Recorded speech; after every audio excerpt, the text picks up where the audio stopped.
Check it out. In my box search of nickels, I actually found a war nickel. 1945 war nickel. If I flip it over, you'll see it's got the P on the top. But I was doing some research and I found out that this was not the first war nickel. But we'll get back to that a little later. Hey everyone, welcome to another $1,000 strap search. I got my $1,000 in singles here, and I've already went through them, so you don't have to watch me do that.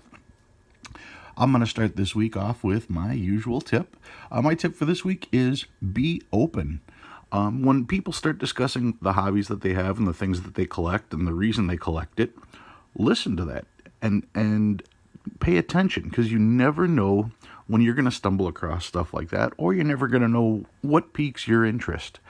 My whole coin collecting and bill collecting theory, well, hobby, I should say, started because I was on a quest for 1 ounce of gold. I've already shown the ounce of gold that I got, but just trying to find that ounce of gold, I learned about some of the curious paper money that I saw there, which got me into collecting paper money, of course. And by doing research on YouTube, that's when I started learning about coins, which got me into coin collecting. And then I started doing varieties, and one thing led to another. But it's all about being open. Like I said, all of this started because I wanted to get 1 ounce of gold. So when people tell you about the stuff that they're doing and the stuff that they're finding, well, pay attention. You never know where that rabbit hole will lead. After all, this is YouTube, and that's how most of us find each other in the first place. All right, so there's my 1,000 in singles. Let's get those out of the way, and let's check out this week's finds. This week, starting off, Where's George? Love Where's George bills. This one's a nice crisp Where's George. I'll get that one logged as soon as I can. I love finding these because it's just a neat tracking system. Literally, that's exactly what it says. Track me at www.where'sgeorge.com.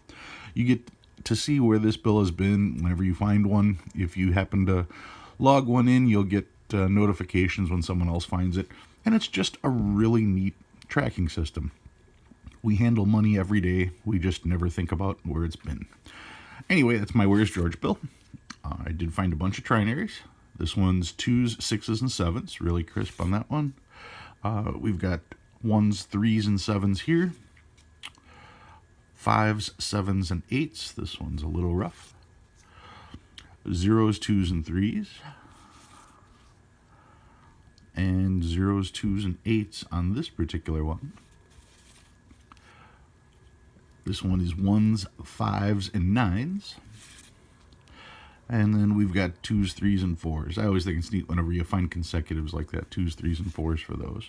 Did find a bunch of star notes. Nice crisp star note 2013 here. New York star note.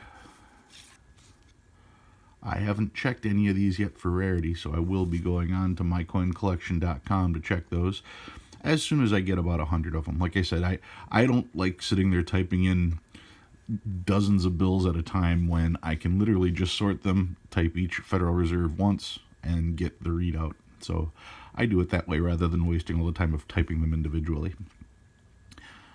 More star notes, not in the greatest of shape.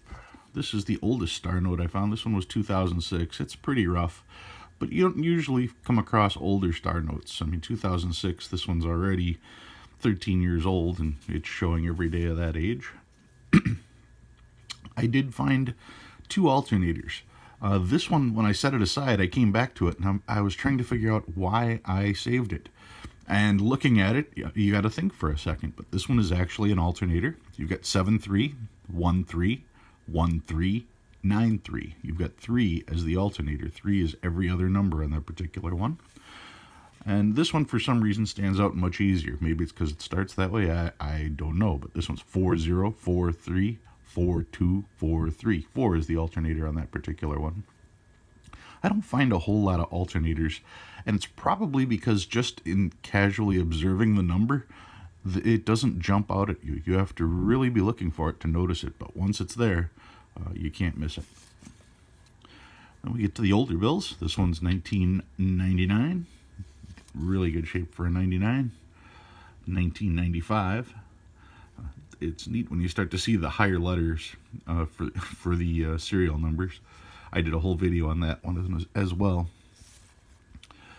Let's see what else we've got. Another 1995. 1995. Don't forget to check your 95s, 93s, and 88As for web notes. Haven't come across one of those in a month or so. This one is a 1993. And then the oldest bill, barely, it's a little bit limp, but it is from the 70s.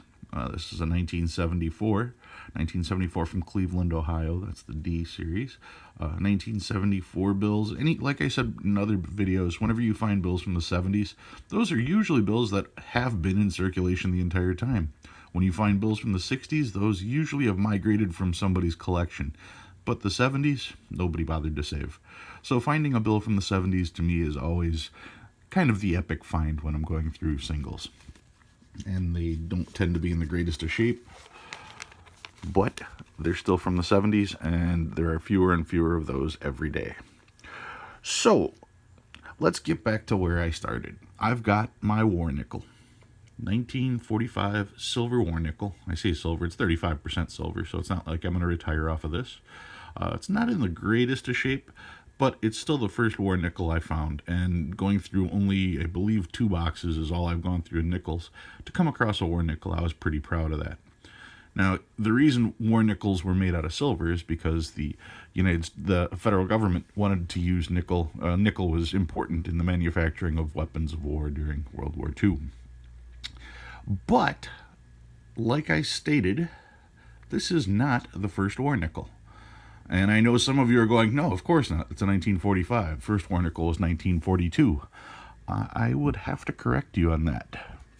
The first war nickel was actually from 1862. 1862 war nickel from the Civil War, because people were hoarding copper, people were hoarding any kind of precious metal. They were hoarding silver because they just didn't know what was going to be happening.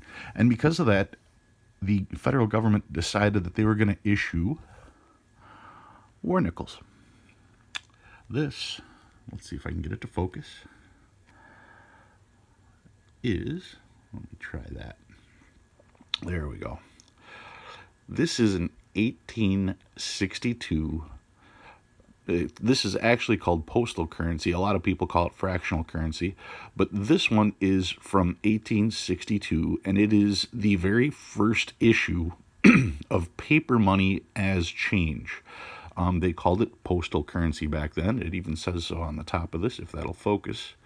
It's so small, it's hard to get it to focus on there. Postage currency. Okay, so this is 5-cent postal currency. This one is in fairly rough shape. Can't make out too much of it here. I'm trying to see what it will focus on, what it won't focus on. But this one is, like I said, is in rough shape, but it's a paper nickel from 1862. They actually made 5 different series of these, going all the way to, I believe, 1878. But this one, if you were to look up fractional currency, is the first one listed. 1862, I believe you can read the date right there. Approved July 17th, 1862. This particular one has the engraver's mark on the bottom there from the company that did the engraving. And if you look really close at the edges, you can tell that this one was perforated like a postage stamp. Part of the reason they called it postal currency. That's the way that it was considered. You were able to spend these in increments of up to $5 if you had to. And yet you could only redeem them at a bank in quantities for over $5 because at the time, change was scarce. So the whole point of having this in circulation was for people to use it, collect it, and then turn it in bulk for larger denomination coins that weren't being hoarded. So that is the original war nickel. I still was excited to find my 1945 war nickel. That one was silver, but this war nickel, it's worth a little bit more and has a lot more history behind it. All right, guys, that's what I've got for you this week. Thanks for watching. I'm going to be making another video relatively soon as far as findings I have gotten out of my 50-cent box. I've got a 50-cent piece box that was pretty incredible, so I'm going to do a separate video on that. But that's what I've got this week. If you learned anything new, go ahead and hit that like button. If you like what you see, go ahead and subscribe, and don't forget to tell your friends. Thanks, guys, for watching. I'll see you next time.